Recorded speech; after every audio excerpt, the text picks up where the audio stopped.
Faça um bom uso, deputado. Um abraço. 15 minutos, presidente.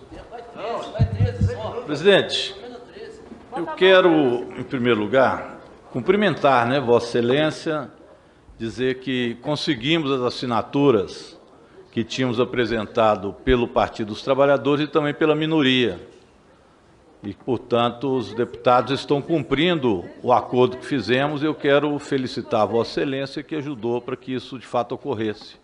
Então, agradecer a Vossa Excelência pelo empenho do acordo feito, cumprimentar o nosso relator, deputado Arthur Oliveira Maia, cumprimentar o ministro Paulo Guedes e também o Caio, que está aqui conosco também na assessoria técnica. Quero cumprimentá-los, mas quero entrar no assunto da reforma, porque a explanação do ministro, me permita, ministro, foi uma explanação sobre o que o senhor acha do servidor público, mas não o que está na reforma. Eu quero discutir o que está na reforma. Isso é que importa, porque o senhor não será ministro eternamente e, portanto, a lei e os termos da lei determinarão o que vai acontecer depois. Então, eu preciso ir no conteúdo dessa reforma. A primeira pergunta que eu falo, a quem a reforma atinge? Essa é a primeira pergunta. Por que eu pergunto a quem a reforma atinge? Porque ela não atinge os que estão no regime diferenciado de carreira específica. Espero que o senhor tenha lido a PEC. Ela não atinge os que estão em regime diferenciado, que são carreira específica, ou seja, os membros dos poderes. Esses não são tocados na PEC que o senhor enviou para cá. Esses são os setores que mais ganham do servidor público. Eles não estão na PEC. Magistrados, procuradores, promotores, deputados, defensores, advogado-geral da União, não estão. Também não estão na PEC os militares. Os militares são esses que, segundo levantamento do próprio Ministério da Economia, em 2020, a União desembolsou 19,3 bilhões para dependentes de militares.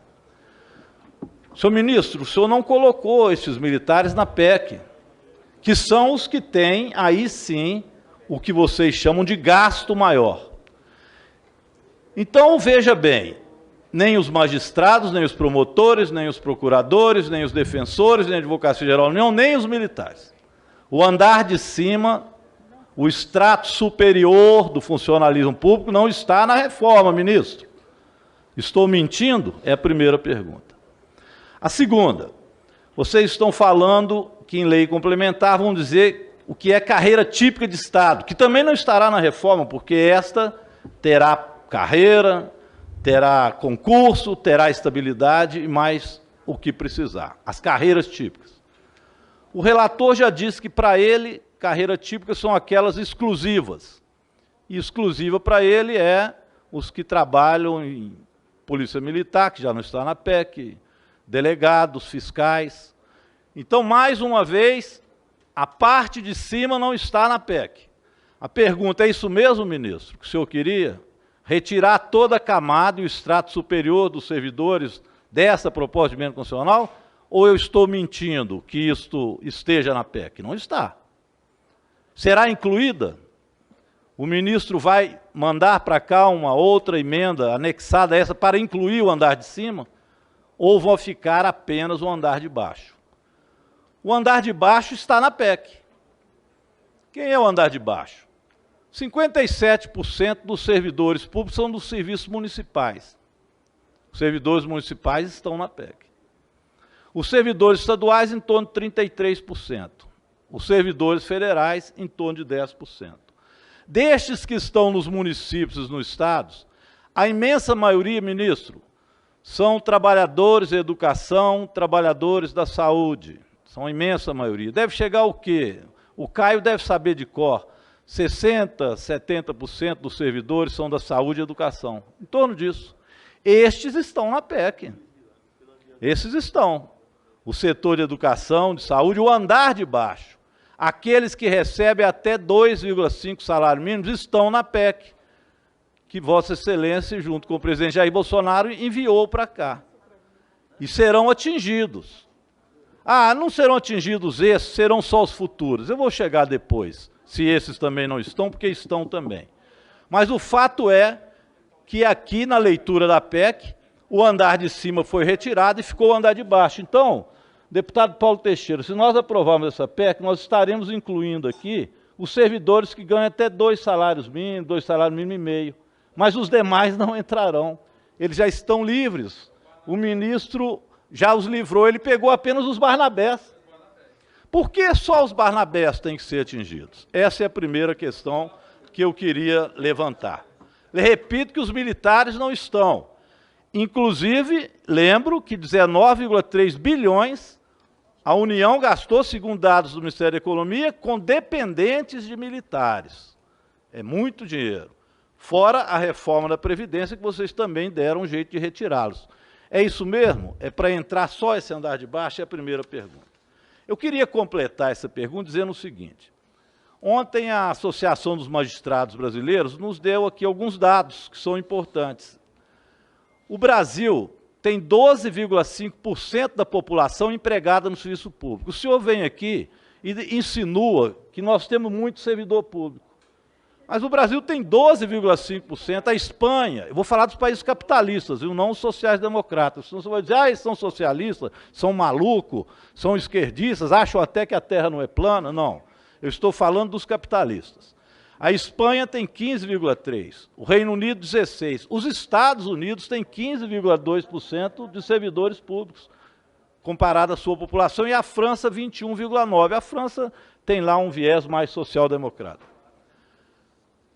O Brasil tem uma média de 22%, a média, desculpe, da OCDE é de 22,6% do que é o custeio com o serviço público. O Brasil é de 20,3%. A Espanha é de 27,5%. Então vocês dizem que estamos gastando muito, vocês usam a palavra gasto, né? Serviço público é gasto. Os Estados Unidos, 25%, país capitalista. O Reino Unido, 21,9%. A Rússia, 27,2%. Então dizer que os servidores públicos são os responsáveis pelo problema econômico no Brasil também não é condizente com a verdade. Segundo, senhor ministro, eu queria perguntar ao senhor, esta emenda constitucional, a PEC, pode não ser o que o senhor deseja, o que o senhor quer, porque o discurso que o senhor faz é outro. Mas se o senhor ler bem a PEC, o senhor vai ver que ela destrói o serviço público mesmo. E eu digo por quê e mostro, a não ser que vocês revoguem o que mandaram. Ministro, olha o artigo 37A. Eu vou ler. A União, os estados, o Distrito Federal e os municípios poderão, na forma da lei, firmar instrumentos de cooperação com órgãos e entidades públicos e privados. Aqui não são privados sem fins lucrativos, não, deputada Érica Cocai. São qualquer empresa privada. Para execução do serviço público. Então, qualquer empresa privada poderá fazer um convênio de cooperação e prestar serviço público, que está escrito aqui na PEC. Inclusive com compartilhamento de estrutura física. Pode-se pegar uma escola e compartilhar essa escola pública com a entidade privada que vai prestar o serviço. E a utilização de recursos humanos de particulares com ou sem contrapartida financeira. Isso é, e depois isso será regulamentado em lei ordinária, deputado Biro Pindaré, em lei ordinária, que pode ser, por exemplo, uma medida provisória que venha do governo Bolsonaro e que diga, as empresas particulares receberão esses recursos, que são recursos do Fundeb, que irão na veia da escola particular, da empresa particular, ou do hospital particular, porque serve também para o SUS. E a partir daí, eles vão prestar o serviço, e depois, se o lucro for pequeno, a medida provisória poderá dizer a lei ordinária, que poderão, inclusive, cobrar mensalidades, como o ministro já insinuou, cobrar mensalidades de universidades, Vossa Excelência já disse isso, já insinuou que isso é uma hipótese, ou o próprio SUS, ao invés de ser um serviço único de saúde exclusivamente gratuito, poderá cobrar também por alguma prestação de serviço. Isso poderá vir na medida provisória que virá depois ou lei ordinária. Esse é o artigo 37A. Ele é claro, ele é a privatização da prestação de serviço público no Brasil. Talvez o ministro esteja com saudades do Chile e do Pinochet. Porque lá é assim. Lá no Chile, que serviu de modelo para vocês falarem muito tempo, o Chile, adolescentes, jovens, crianças, não tem escola pública gratuita.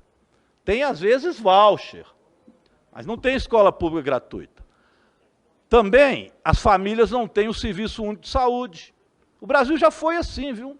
Não tinha escola para todo mundo, não. Quando o ministro estudou no Pandiaca Lojas, que ele outro dia disse isso aqui, a minha filha também estudou lá. Mas quando o ministro estudou, eram muito poucas as vagas que tinham lá, só estudavam os filhos mais das camadas mais elitizadas, os pobres não estudavam. Era assim a escola pública. O que garantiu ao povo brasileiro ter acesso à escola pública, gratuita, da creche à universidade, foram os recursos carimbados, que não vão para as escolas privadas e sim para o ensino público. É isso que garantiu que nós pudéssemos ampliar a oferta de vagas nas escolas públicas brasileiras. E foi a mesma coisa o que aconteceu com o SUS. Então, aqui nós vamos para o caminho de privatizar, de não ter escolas para todos, da creche à universidade, não ter sistema de saúde público e gratuito, porque poderá também ir para a iniciativa privada, e não teremos depois, se dependesse do ministro, para PEC que ele mandou para cá, que nós modificamos da Previdência, sequer a Previdência Pública, porque ela também seria privatizada. Então, é um sistema de privatização do serviço público brasileiro que está na lógica do governo, infelizmente. Mas é a pura realidade, e eu coloco aqui com o artigo 37A, ou então o relator retira esse artigo, para que não sobre dúvidas de que nós não vamos privatizar o serviço público brasileiro.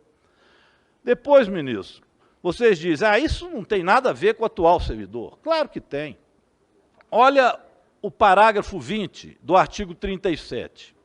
Olha que pérola. Presidente e relator, cuidado com as pegadinhas, viu, que tem nesta PEC. Parágrafo 20, artigo 37. Olha só, deputada Alice, é vedada a redução da jornada e da remuneração para cargos tipo de Estado. Os cargos tipo de Estado é vedada a redução de jornada, no parágrafo 20. Mas para os demais, não. Para as professoras, para que estão no SUS, para esses, poderá haver redução da jornada. Ou então retira esse parágrafo 20. Lembrando que já veio uma PEC para o Senado que propunha cortar, enviada pelo governo Bolsonaro, 25% da jornada e 25% do salário. Não foi à frente porque o Senado cortou isso lá. Mas ela volta aqui. Então, o que eu quero saber, vocês vão retirar esse artigo 20, porque senão não digam que não estão atingindo os atuais servidores. Outro ponto que atinge os atuais servidores, avaliação de desempenho. Avaliação de desempenho, ministro, se for para fazer uma avaliação e retirar o mau servidor, que é esse discurso que se faz, pega o que já tem na Constituição e faz uma lei complementar. Para que está alterando isso? Para demitir em massa? Claro que é para demitir em massa, concomitante com o artigo 37A, que permite a contratação por diversas formas, inclusive com a iniciativa privada. E esses serão substituídos, depois de demitido, por servidores que não terão a estabilidade e, além de não ter estabilidade, serão contratados por formas completamente precarizadas no serviço público, que é o que vem depois. Então, esta PEC, ela tem uma lógica, é a lógica da privatização dos serviços públicos, ela é a lógica da terceirização e da precarização da mão de obra de trabalho. Esses servidores públicos não terão estabilidade, mas eles não têm CLT também não. E aqui não se estabelece que eles tenham CLT. Então, eles serão uma categoria pior de trabalhadores, completamente à margem das conquistas que nós tivemos durante tanto tempo. É isso que fazem com o servidor público. Esta PEC, o lugar dela, presidente, eu já disse uma vez e repito que eu queria que o ministro escutasse. Ela era ser retirada, ministro. Vocês tinham que retirar essa PEC, pelo menos discutir, que vocês não fizeram com ninguém, com nenhum sindicato, com ninguém. Vocês criminalizam os sindicatos e as entidades como se elas não tivessem contribuição a dar no Brasil. Deputado Rui Falcão, se pedir ao capeta para ele incluir coisas no interior desta PEC que prejudique mais o serviço público e o servidor brasileiro, o capeta dirá, eu não consigo fazer. O governo Bolsonaro já colocou todas as maldades dentro desse saco. Então, senhor presidente, tem que retirar essa PEC. Ela é uma maldade absurda contra não os servidores, mas o serviço público brasileiro que será privatizado. Obrigado, deputado Rogério Correia. Com a palavra agora como líder e oradora, por até 8 minutos, deputada Alice Portugal. Presidente. Liberou? Obrigada, presidente. Senhor ministro, primeiro dizer que, de fato, é importante a sua presença nessa reunião. Não obstante, nós saibamos que, infelizmente, nas abordagens anteriores, nós não conseguimos verificar uma imersão